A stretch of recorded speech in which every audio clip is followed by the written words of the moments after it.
Can we get all quiet for 1 second? Of course. This is a quiet place. All right, now that I've gotten that out of the way. So yeah, yesterday we all got together. We saw A Quiet Place. Yes. And just go back over it again. I'm Nick. I'm Dan. And I'm Zach. Yeah, so this is a new horror film directed by first-time director John Krasinski. This is his first time. Also co-written by him and starring him and his wife, Emily Blunt. And just initial thoughts. I really enjoyed the movie. Sound design I thought was great. I'm excited to see it again in a theater with no other people, because apparently every single person has whooping cough. Because the second there's silence, you just hear. Crinkle, crinkle. And then it's the classic: someone coughs, someone laughs at the cough, someone else laughs because someone laughed, and then someone coughs on purpose. Exactly. So, yeah. It's a never-ending cycle. Anyway, what did you guys think? Well, aside from the the annoyance of sounds in the theater, even the unnecessary laughing when parts were hitting me hard in this film, and people were laughing, and I was sitting there like taking it pretty hard. Overall, I thoroughly enjoyed this movie.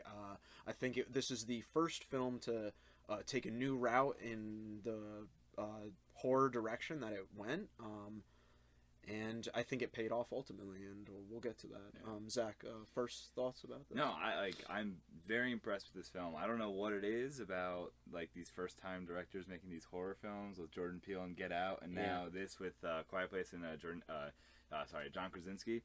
It's very impressive. I really enjoyed it. I'm not usually one for horror films, but this is one that I actually went to, and I got those like nice jumps and all that good stuff of a horror film. You were pretty stressed. I was stressed, but it was great. Like I was like, good stress.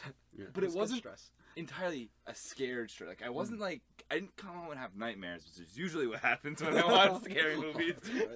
just uneasiness. Yes, okay. And that's what made it so good. Listen, when I was younger and I saw E.T. for the first time, I was terrified. So am I the only one that didn't happen to? Because I loved E.T. Oh, you know other people that this happened to? Yeah, like teachers E.T. in was school. terrifying. Like I'd wear an E.T. shirt. They're like, I fucking hated that when I was a kid.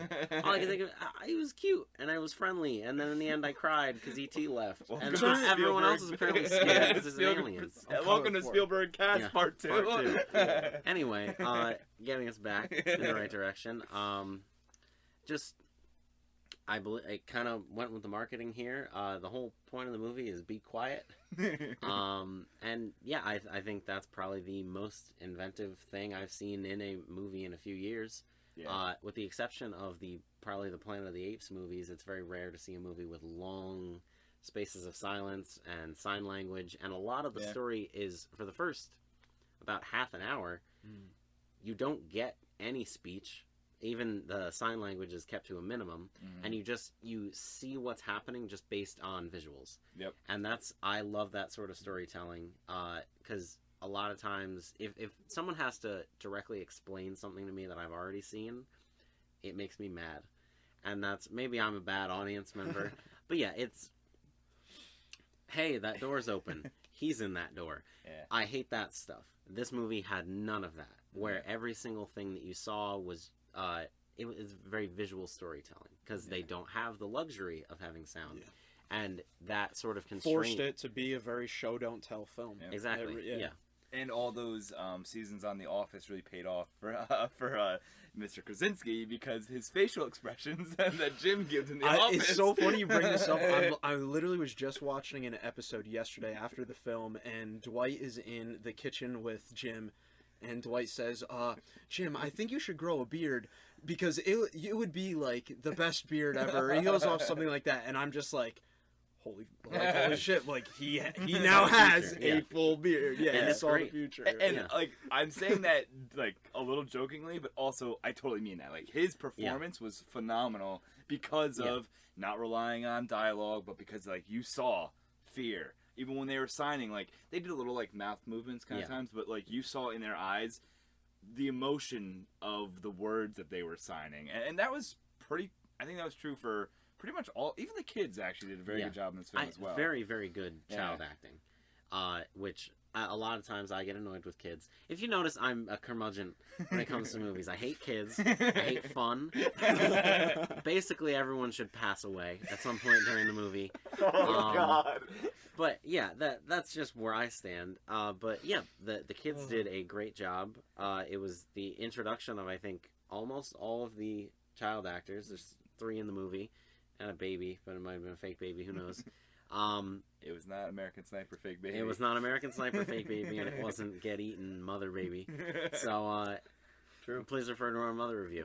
But yeah, and yeah, just the way the characters interacted, they felt like a family. And part of that obviously goes down to the fact that John Krasinski and Emily Blunt are married in real life. Yep.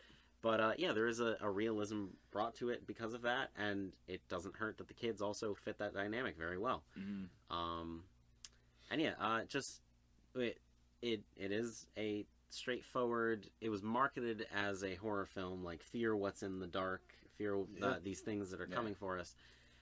I don't know if I necessarily got that. It was more just tension of existence, as opposed to I didn't have fear for the actual creatures themselves. It was more just the concept of something. Yeah.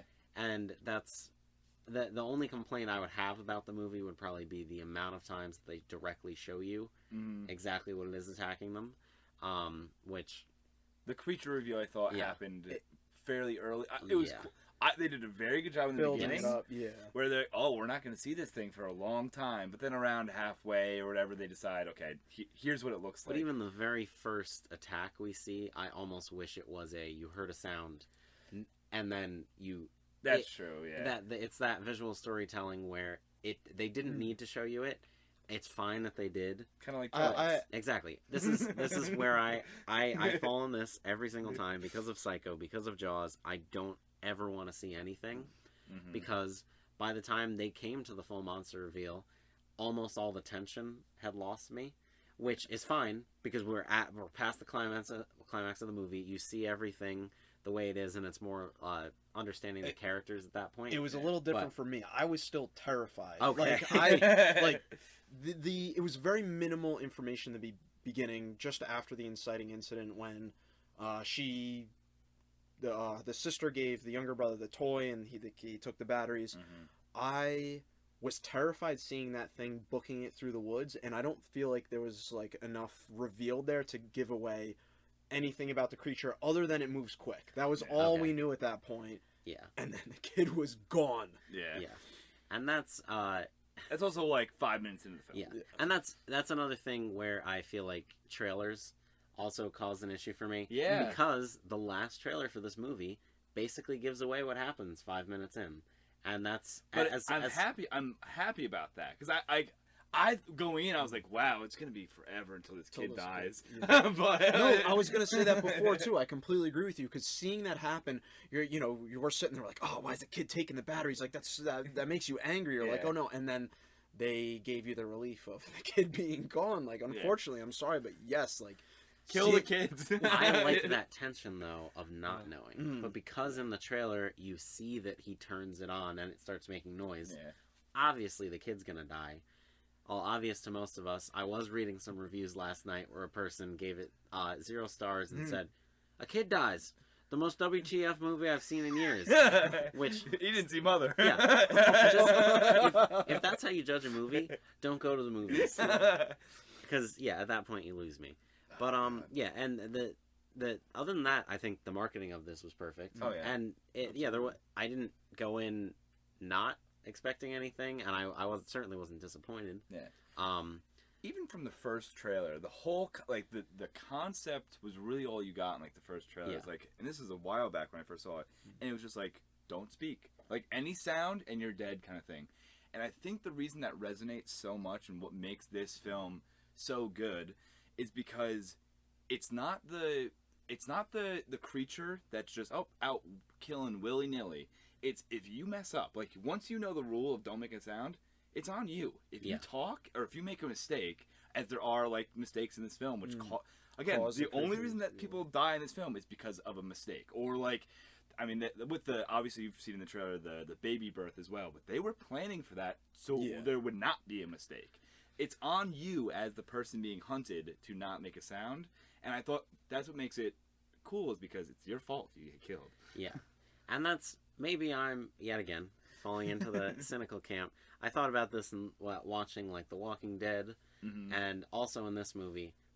Number one, just stop having sex if you're in there. Because clearly they lost one kid. A baby is the worst thing to have, because all babies do is shit and scream.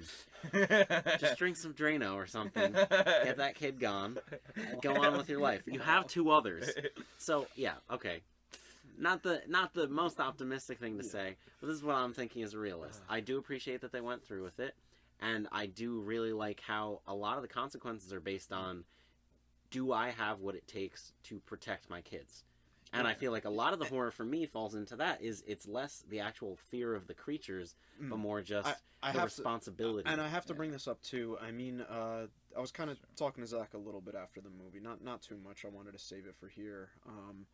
But them planning to have the baby, we really don't know the story world. We do know the story world from like the newspapers and from what they revealed about the monsters and whatnot. But this wasn't. There wasn't a lot of like reveal behind that. Yeah. So. And the exposition behind the newspapers, that was minimal perfection. Yeah, so what I'm That's all you saying need. what I'm saying is, really, we don't know. That baby may have been planned prior to this whole thing happening. I mean, we do. I think the time passage, it was over a year. It was over a year. So, okay, with the days and everything. But again, I now have to go back and see, because I'm thinking now about this baby. The actual birth of the baby, had everything gone according to plan, would not have resulted in any death. Also, spoilers. I could probably like at this point We haven't done too much actually that the trailer hasn't shown. Yeah. Oh yeah. No. But at this point, we'll just go all out. Yeah, It doesn't matter. Skip to this time code. So, I'm not doing that. But like, it doesn't. We're going to talk about preparation for the baby, and if that's going to be a huge holdup, because that's what I thought as well. It's like, oh well, they shouldn't have been doing the dirty. Like, but like they Can planned you blame it. them? Yeah. Look at each other. Yeah. Krasinski and Blonde, you kidding me? I volunteer to watch. Oh God, cut that. No, but anyway, it's very important because it's just like it was. Cool that's to the see. thing. They compared the mattress over the thing. Yeah. They were good. You Baby's have not this, responsible you have for this one death. dynamic between like this couple who's like in this intense situation. Everyone has to be quiet. They've built a home without doors. Like they're sheets for doors. They live in this world where they know there's a few other families near them who go up and set fires at night to say, "Oh, hey, we're here, whatever. We're still alive." The beacons have gone down. I thought that too. So it's definitely rough on them, and this is now the world they live in, and they made a choice to have a child, and I give them credit for that. It makes them #proud parent. And really, like, that was the whole emotional crux of the film, that she's like, well, if we can't protect them, like, you know, what are we doing here, essentially? Because that's powerful. Yeah. That's the best part of the movie, is they don't need to explain why the monster's there, what the monster stands for, anything like that. It's just the pure survival. And I feel like too many movies nowadays feel the need to explain the world and all this. Yeah. Oh, I don't care about the monster. I don't care about outer space or where it Yeah. came from. I don't give a crap. That's every 80s, 90s, alien space monster film. Like, Yeah. it doesn't matter. You know, they still, and this is what I love about this, when you have that, and then you have someone, the deaf girl, still figure out how to kill these things in the end. Like, that's awesome. Yeah. That's incredible. And you learn with them. Yeah. Because I'm sure as hell they don't know what the hell these things are or why they're there, but it's not important. Yep. It's more, we know we have to survive. We figured it out. And that's, obviously, it brings us more to the close of the movie, which we can talk about now. Yeah, the only thing, because I mean, if we're going to talk a little bit about that, that's one thing that I thought was kind of interesting about how they found the weakness of the creature. Yeah. Because, and there you go, we're going to talk about the weakness of the creature. It's sound, high frequency sound.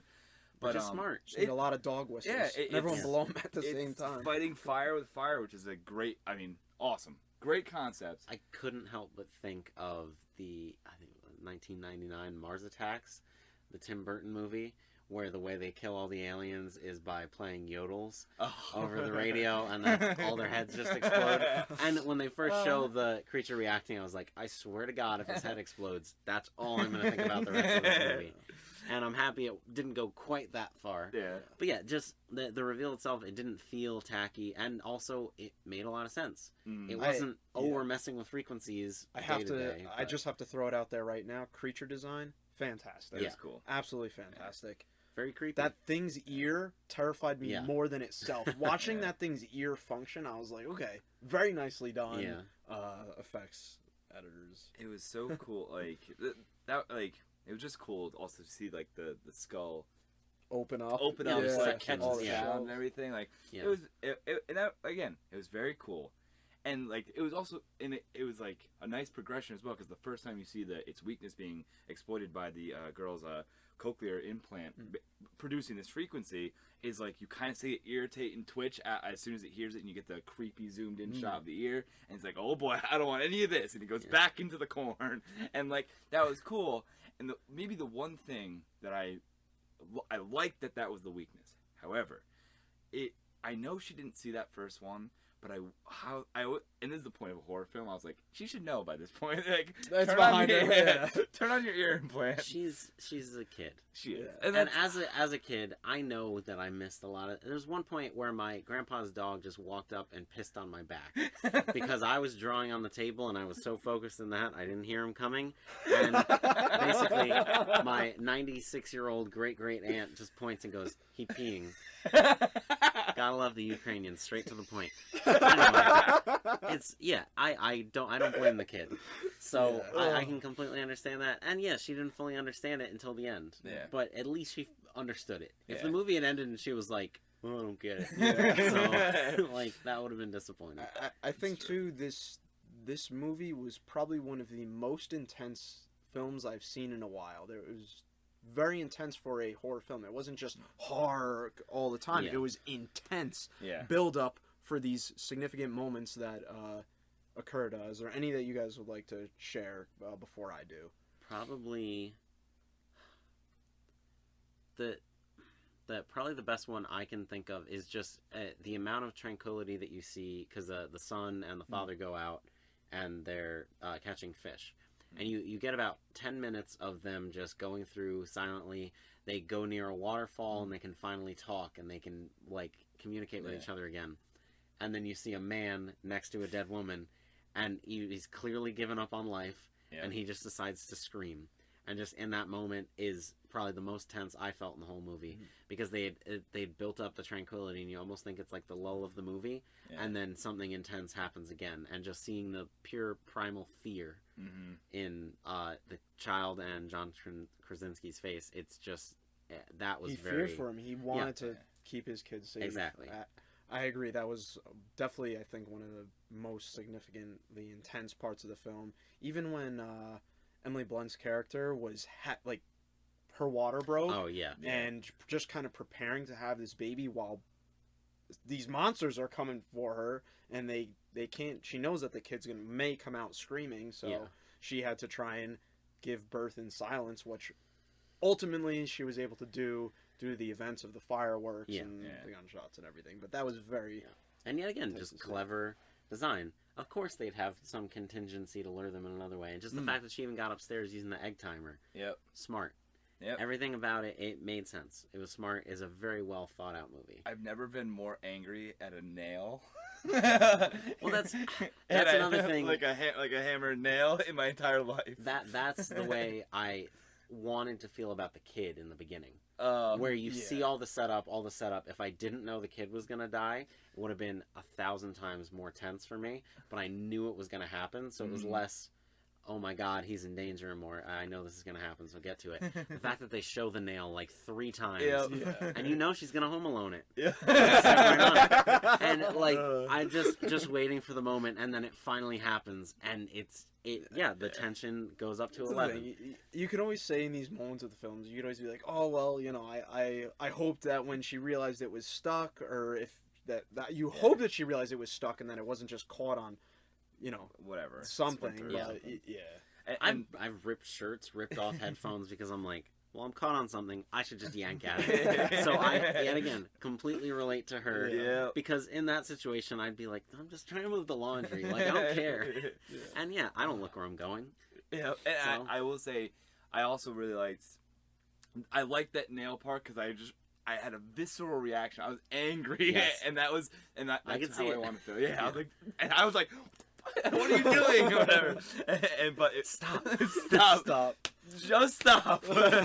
But I also in terms of like the creatures, I thought they were very cool. My like highlight of the film, just because of like the spark of imagination that went off, was when they're in the flooded basement or whatever, and you see Another very intense part Yeah. of the film. You see the creature go from like looking around this, well, not looking obviously, but like listening around this basement, and then just like diving underneath what was probably a foot of water essentially, and completely disappearing. I was like, oh my god, like this is not gonna be good for anybody. And then you can just imagine across the entirety of the world, these things were the most effective killing machines on the planet. Obviously, Yeah. they won. Yeah. The And the only- fact that it yeah. could rip through the side of a steel corn Yeah. tower, like God. The only thing that scares me is stuff that's underwater. And that is, most of the time, I'm completely okay with that fear, because I can avoid it. But, like, yeah, sharks, that one scene in Aliens where the xenomorph pops out from under the water, horrifying. That happened, and I was like, okay, this went from a good thriller to I'm about to crap my pants, because I hate the concept of this. Yep. And yeah, just not knowing what's down there. And yeah, it's pitch black. Yeah. It disappears underwater, and then even the reveal afterwards where it comes up right next to the baby's crib. And that was a It's cool like cinematography shot Yeah. where she's like picking up the baby as the As thing the is head rising pops up. on the water. Yeah, Oh, that's not. It's a very well shot movie. oh yeah. Yeah, And- like there's not a single shot that's done without reason, Mhm. except for I would argue that in the end they cut to that white buff board like too many Yeah. times.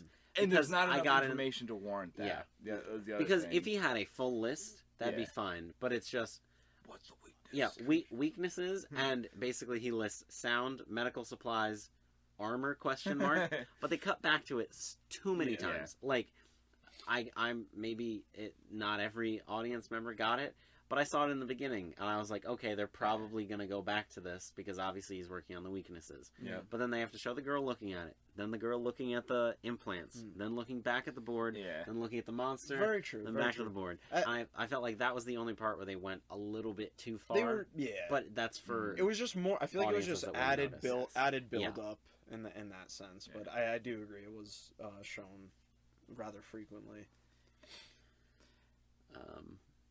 It's a good movie. It was a really good movie. Yeah, and I'd recommend. It is a very good theater experience because despite the fact that our Yes. audience was a little bit, in my opinion, too loud, but I would also Yeah. prefer to go to every movie alone. It's good just to see. There were points where like there's one part in the beginning where the hand comes out of the cornfield and Yeah. grabs a raccoon, and everyone in the theater went Grabs a raccoon. That Yeah. thing like Yeah, smashes. Yeah. smash a That- yeah. fucking raccoon. And that reminds me a lot of there's a movie in 2002. What's it Oh. called? I think I know which. A lot of corn. Signs. Oh, damn it! That's right. I brought this around back to Is myself. that going to be your one-step connection? Corn, Corn, signs. signs, sealed, delivered. No, I'm not a wimp. I'm gonna go through this the right way. Who's in this movie? Emily Blunt. Emily Blunt is in The Devil Wears Prada with Anne Hathaway. Anne Hathaway is in Brokeback Mountain with Heath Ledger, who's in The Patriot with Mel Gibson. Mel Gibson Signs. Signs, sealed, delivered. It's Signs. Oh my god. You got that one real good. That was a good one. All I could think about during the movie was, for starters, they live in a paradise because everyone is quiet. You don't have to wear shoes, and I can wear sweatpants whenever I want. Also, it looks like Signs. They live in a paradise. This is paradise. It's golden. It looks like Yeah. Signs. Oh my god! Like To kind of bring us back to I feel this could be a film that really makes you appreciate your parents. I think to Yeah. some extent, like just how far a mother and father living in that world went to keep their children safe amazes me. Yeah. Seeing John Krasinski's character like give himself up at the end after like you Yeah. said, he was making peace with his daughter in the end. There, that was that scene. That was a choked good me scene. choked me up, and it hit me really hard, and I thought it was beautiful. I liked it. Yeah. Did people laugh during that? They did laugh, and Yeah. that's what That's that what was. bothered me, Yeah, yeah. that really bothered me there. And that sort of thing can always ruin a movie for me. Yeah. And like even in Annihilation, at the end when you see the being, and then someone in my theater just goes, huh, "That looks weird," and that's Yeah. immediately how you diffuse the whole scene. Yeah. And But it's just so I don't get it. I don't understand why people laughed at that scene. However, when the baby goes in like little coffin box to shut the thing up, Yeah, it wasn't meant to be a laugh scene, but I can appreciate why people laughed at it. Yeah. Because like, shut up, baby, and we're putting It's you in chuckling. a It's you know what it was? I think it's just that abnormality in that. Yeah. it's bizarre. You'd never see that at any other moment. Yeah. So And it was almost very. It was like a coffin too. Like I Yeah. think Yeah. that's what made it even more abnormal. But very interesting, and I think great planning for them to get that oxygen or Yeah. something to help the baby relax and sleep. Like they were planning this. The baby was not responsible for one death. Yeah. Yeah. Yeah. Hashtag not the baby's fault. Yeah. No, because now they're good. Like, and that was the other thing too. Someone was like, "Oh, why did it end so early?" Kind of thing. Because No, once it they did discover the not, weakness, yeah. the movie's like, "Okay, Yeah. we're Yeah. cool," and then it it's- cuts. It's knowing it was very aware of what it was, and Yeah. I feel like it could have very easily been a movie where the studio's like, you can't end like that. You Yeah. need to have the last shootout. You need to have something like that. And I feel like the only way for it to have ended right, if that was the case, was if they all went out in like a blaze of glory or something. Yeah. Because in no way would it feel satisfying if we watched one by one as every creature came in and Emily Blunt shot it in the forehead, Yeah. because that's not a good movie. Yeah. No. And it's so tasteful the way that the whole movie's suspense, and everyone is very doubtful of themselves and their responsibilities and all that, and just to end on shotgun cocking, which the most sight of confidence, every single person smiling for the first time. Yep. Perfect. Because they have the power. Exactly. The power came back. It ended at exactly the right second. All right. Well, I think we can all say we highly recommend this film. Yeah. Closing remarks. Anybody? I mean, I mean, I think we hit it. Yeah, I think we got most I hit of it. everything I liked about this. I'm trying to think. I feel like I'm missing one thing, and I can't remember it. all And right. that's okay. So maybe just take a moment of silence and just be in our own little quiet place until next time. Savage. All right. Bring us out, Nick. Well, as always, it's a pleasure speaking to you. And like a quiet place, we'll shut up. Good night. Stay quiet.